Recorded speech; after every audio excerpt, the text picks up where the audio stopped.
Bismillahirrohmanirrohim.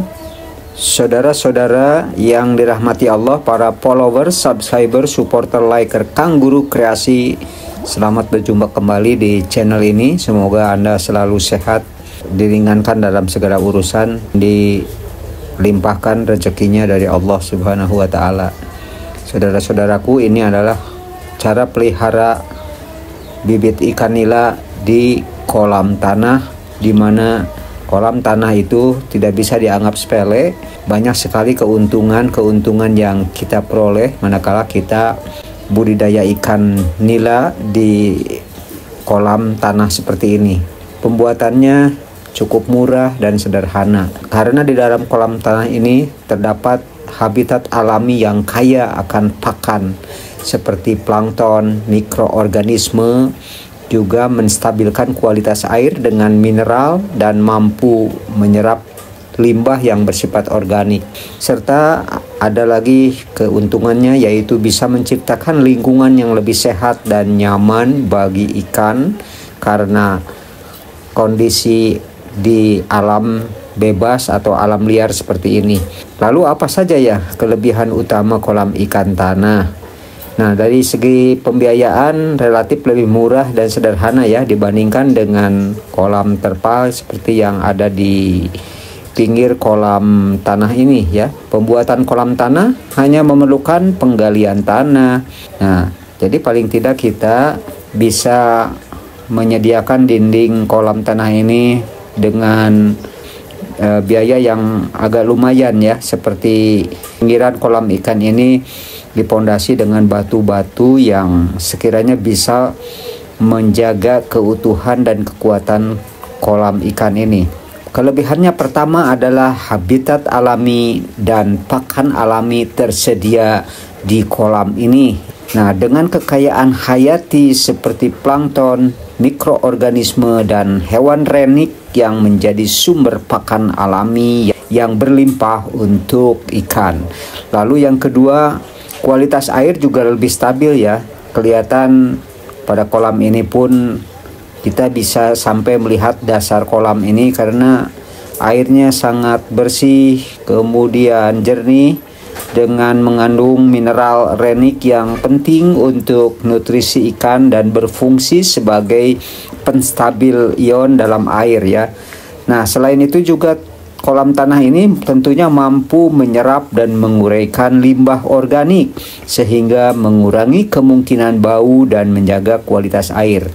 Nah, keuntungan yang kedua tentu mendukung kesehatan ikan. Nah, lingkungan alami yang stabil dan kaya nutrisi membuat ikan merasa lebih nyaman dan sehat. Nah, seperti ini gerakannya lincah-lincah kan. Nah, pertumbuhan ikan pun lebih cepat dan lebih baik karena pola makan yang lebih bervariasi ya.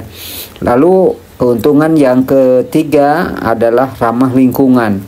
Sifat alami kolam tanah ini membuat lebih ramah lingkungan karena dapat membantu menyerap dan menguraikan limbah serta tidak banyak menggunakan material buatan manusia, seperti halnya kita memberikan makan atau memberikan pakan dengan pakan-pakan buatan pabrikan ya.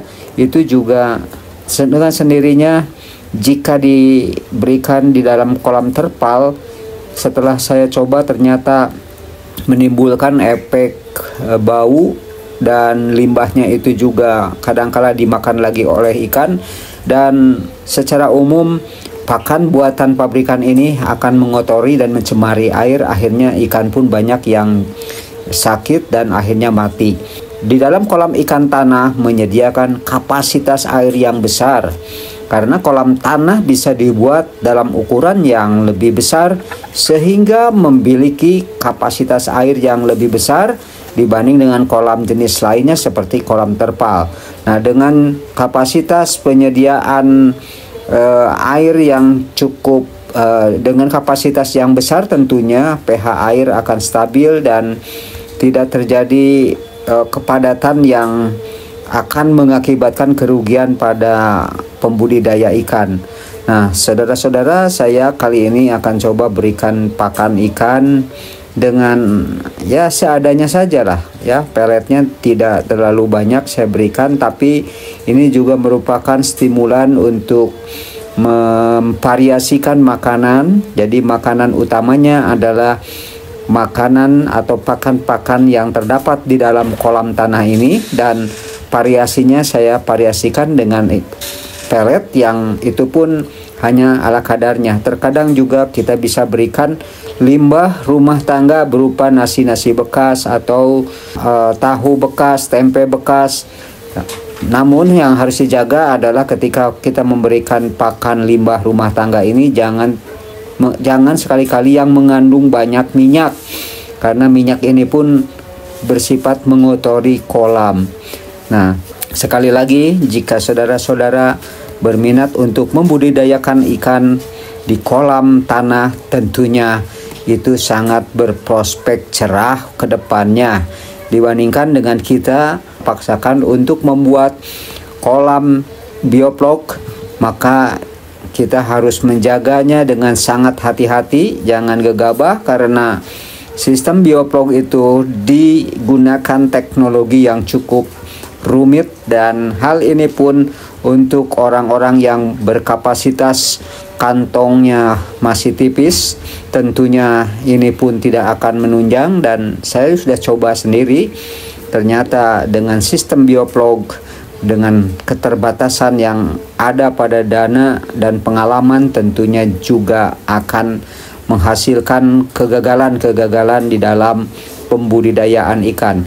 Jadi sekali lagi, pembudidayaan ikan di kolam tanah ini walaupun berbau konvensional, kuno, dan ortodoks, namun dalam hal ini banyak sekali keuntungan-keuntungan yang dapat kita peroleh.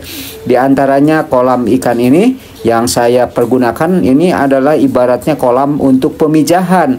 Jadi tidak ada istilahnya klasifikasi jenis ikan, apakah nila, apakah ikan mas. Semuanya bisa berbaur di kolam pemijahan ini. Sini bisa kawin bersama alias pemijahan secara kolektif inilah yang biasa saya lakukan. Tatkala 4 bulan 5 bulan biasanya kolam ini saya bedah, kemudian saya ambil ikannya, dan ikannya cukup sehat-sehat dan bisa kita manfaatkan sebagai sokoguru keuangan atau ekonomi keluarga. Nah, saudara-saudara sekalian, sekian saja video yang singkat kali ini sebagai tanda ingin dedikasi saya terus sampaikan kepada para subscriber, supporter, liker Kang Guru Kreasi, supaya mudah-mudahan pengalaman saya dalam pembudidayaan ikan walaupun skalanya masih skala rumahan, mudah-mudahan dasar untuk dilanjutkan, ditiru, dan diikuti oleh saudara-saudara sekalian.